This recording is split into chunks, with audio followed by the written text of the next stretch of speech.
આજે ગુજરાતના શિક્ષણ વિભાગ માટે અને ખાસ કરીને આપણા મુખ્ય શિક્ષકો માટે ખુશખબર આવી છે, જેની વર્ષોથી રાહ જોવાતી હતી. શું મુખ્ય શિક્ષકોને અન્યાય થઈ રહ્યો હતો? શું હવે નિવૃત્તિના નિયમો બદલાઈ ગયા છે? 2 મે 2026ના આ લેટરે આખરે એ મોટો નિર્ણય જાહેર કરી દીધો છે, જે તમારા કરિયર અને નિવૃત્તિના આયોજનને બદલી નાખશે. તો વિડીયો અંત સુધી જોજો, કેમ કે આ ઠરાવમાં એક એવી વાત છે જે દરેક શિક્ષકે જાણવી ખૂબ જરૂરી છે.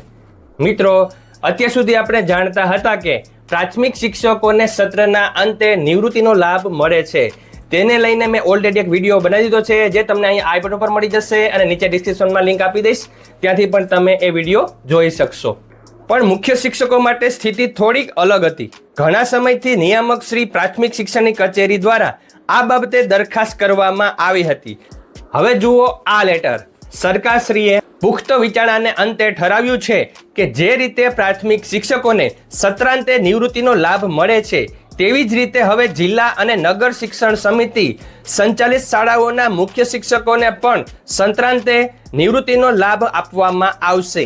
આ એક ઐતિહાસિક અને ખૂબ જ પોઝિટિવ નિર્ણય છે, કારણ કે મુખ્ય શિક્ષકો પણ અઠવાડિયાના 18 પીરિયડ લે છે અને તેઓ બાળકોના ભવિષ્ય સાથે સીધા જોડાયેલા છે.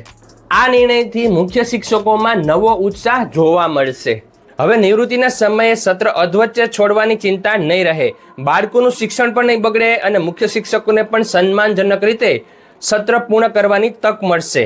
જો તમે પણ એક શિક્ષક છો અથવા શિક્ષણ જગત સાથે જોડાયેલા છો, તો આ વિડીયોને શેર જરૂર કરજો. આ પરિપત્રની PDF તમને ટેલિગ્રામ ચેનલ પર મળી જશે.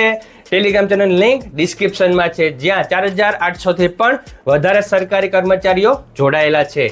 તમે પણ જોડાઓ, નવા અપડેટ્સ મેળવતા રહો. Thank you very much. જય શ્રી કૃષ્ણ.